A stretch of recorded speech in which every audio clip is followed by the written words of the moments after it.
बिस्मिल्लाहिर्रहमानिर्रहीम। अस्सलाम वालेकुम नाज़रीन, आप यूट्यूब चैनल देख रहे हैं। मैं इमरान ख़ान हूँ। ये ऐसी खबर है जिसको दुनिया भर के मीडिया ने आज छापा है, और अगर ये कहा जाए कि दुनिया की सबसे बड़ी खबर है तो गलत नहीं होगा।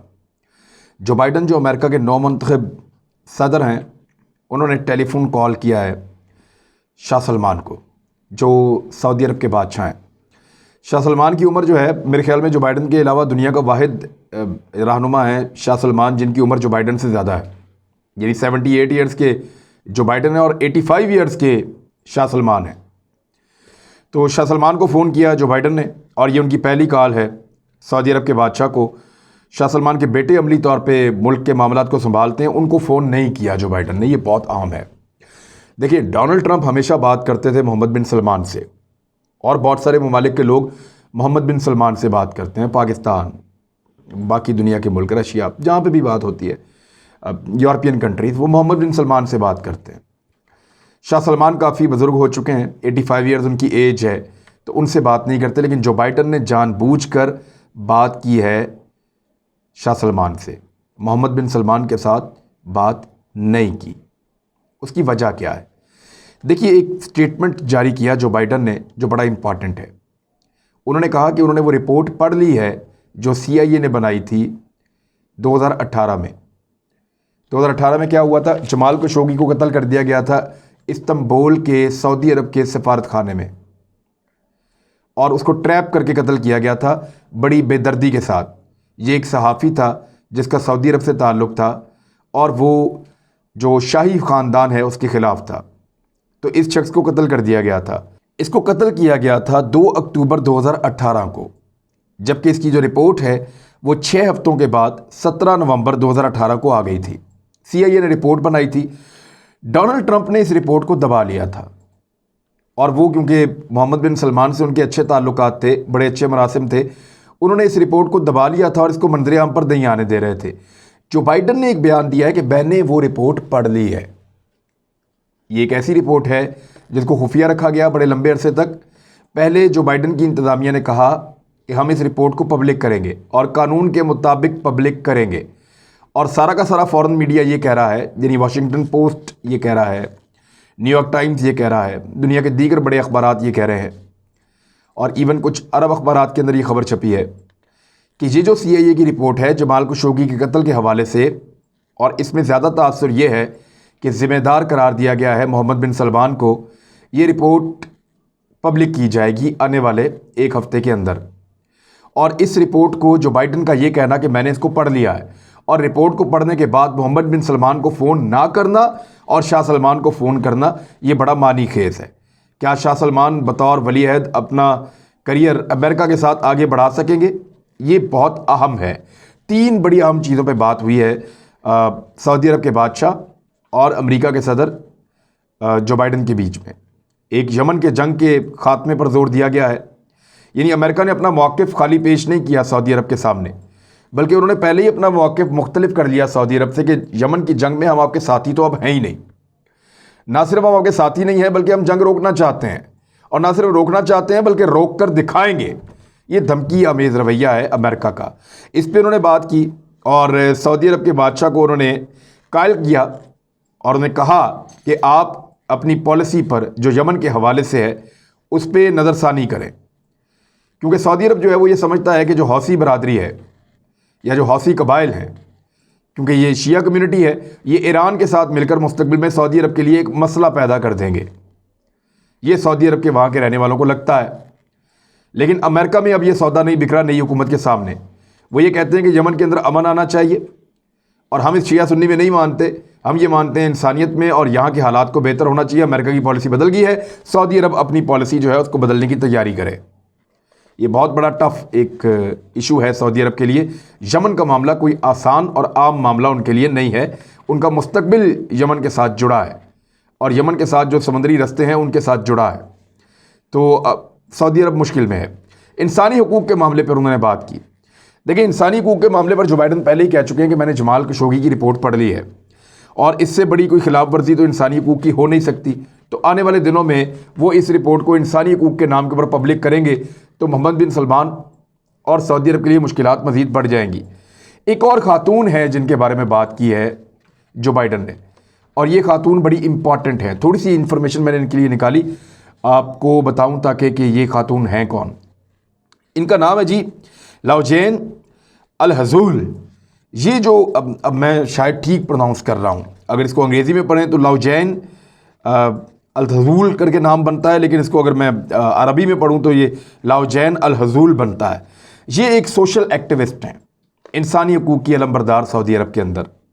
ये 10 साल से कोशिश कर रही थी कि जो सऊदी अरब की ख़वातीन हैं उनको गाड़ी चलाने की इजाज़त मिले, महरम के बगैर आने जाने की इजाज़त मिले, और दीगर बहुत सारी चीज़ें ऐसी मांग रही थी जो सऊदी अरब का क़दामत पसंद मुआशरा उसकी इजाज़त नहीं देता, या वहाँ के लोग उसकी मुखालफत करते हैं।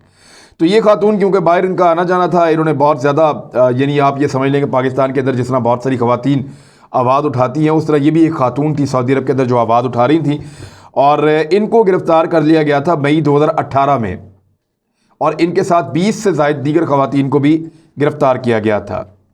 अभी 10 फरवरी 2021 को इनको रिहा किया गया है अमेरिका के डर से, थोड़े दिन पहले रिहा किया गया, लगभग एक हफ़्ता भी नहीं हुआ इनको रिहा किया गया है। लेकिन जब ये खातून गिरफ़्तार हुई तो इनकी गिरफ़्तारी के 1 महीने के बाद सऊदी अरब के जो वली अहद हैं मोहम्मद बिन सलमान, उन्होंने ख़वातीन को गाड़ी चलाने की इजाज़त दे दी, अकेले गाड़ी चलाने की इजाज़त दे दी।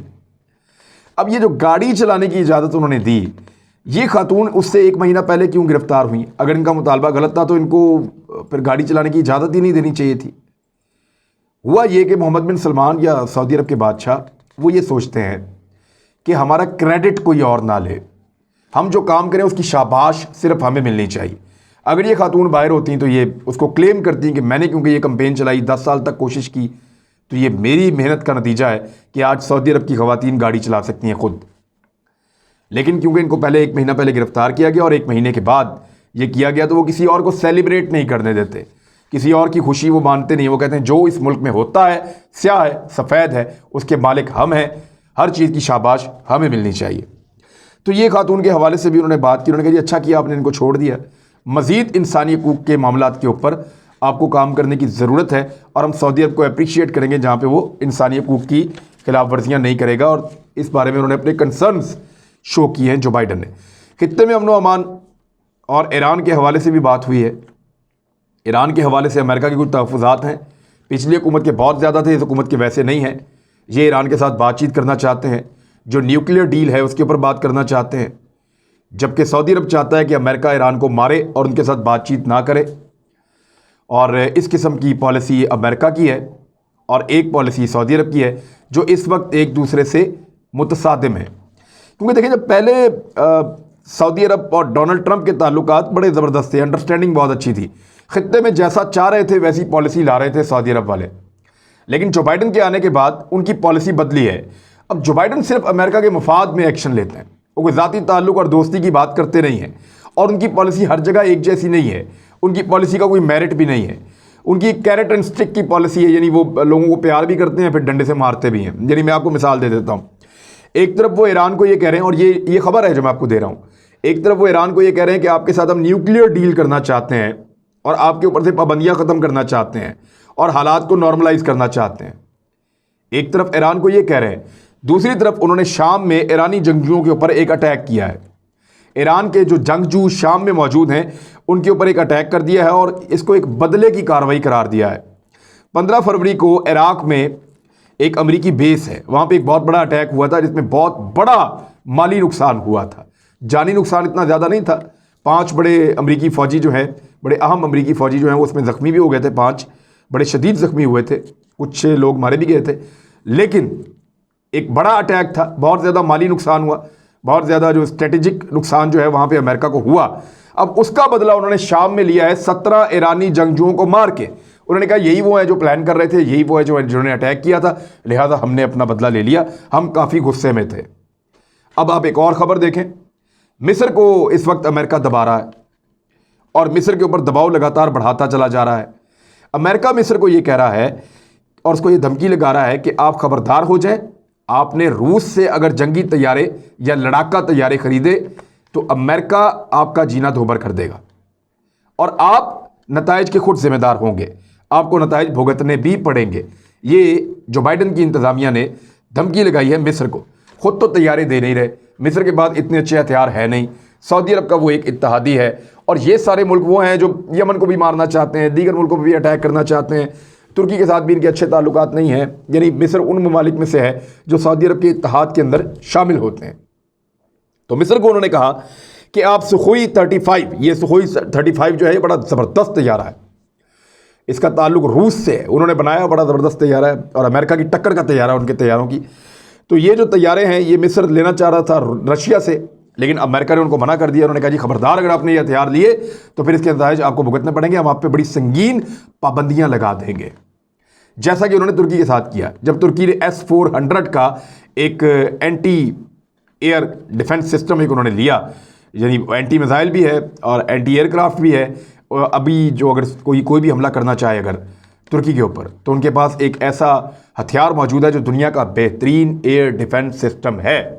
इस वक्त दुनिया में जितने एयर डिफेंस सिस्टम मौजूद हैं उनमें सबसे तगड़ा और अच्छा S-400 है। तो वो तुर्की ने लिया, रूस से लिया, तो अमेरिका को तब भी बहुत गुस्सा आया था और उन्होंने तब भी कहा था कि यह हथियार उनको नहीं लेना चाहिए था, हमने मना किया था, आपने फिर भी लिया। हालांकि तुर्की ने पहले अमेरिका से कहा था कि आप अपना एयर डिफेंस सिस्टम हमें बेच दें, हम वो लगाना चाहते हैं। अमेरिका ने अपने हथियार नहीं दिए। जब अमेरिका ने अपने हथियार नहीं दिए तो उन्होंने रशिया से ले लिया। लेकिन अमेरिका ये कहता है कि जिसको हम हथियार नहीं दे रहे वो किसी और से भी ना ले। यही बात वो सऊदी अरब को कहता है, यही बात वो मिस्र को कहता है, यही बात वो बाकी सबको कहता है। पाकिस्तान से भी उनको यही तकलीफ हुई थी कि पाकिस्तान ने चाइना के साथ मिलकर हथियार बनाना शुरू कर दिए थे, छोटे बड़े खुदकार हथियार, टैंक्स, शिप्स, इवन अपने जंगी तैयारे तक पाकिस्तान ने बनाए चाइना के साथ मिलके। तो इस पे गुस्सा आता है अमेरिका को, और बहुत ज़्यादा गुस्सा आता है। वो चाहता है कि हथियार सिर्फ अमेरिका दे, फ्रांस दे, इसराइल दे, उनके अपने जो इत्तेहादी हैं, बरतानिया दे, वो सिर्फ हथियार जो हैं वो बेचें, और किसी को हथियार बेचने का हक अमेरिका के अलावा वो समझते नहीं है। ख़ास तौर पे दूसरे कैंप वालों को नहीं है, जैसे कि रशिया है या चाइना है या एशियंस हैं, इनके बारे में वो बड़ा तंग नज़री के साथ देखते हैं मामला। इवन वो तुर्की को भी इसी लिस्ट के अंदर शामिल करते हैं। हालांकि तुर्की अमेरिका के बाद सबसे बड़ा नेटो का इत्तेहादी है और इसने बड़ा काम किया है नेटो के अंदर रहकर। तो ये जो बाइडन बड़े एक्टिव हुए हैं शाम के ऊपर, उन्होंने पहला फ़िज़ाई हमला जब से वो बने हैं सदर अमेरिका के, उन्होंने पहले फ़िज़ाई हमले का ऑर्डर दिया।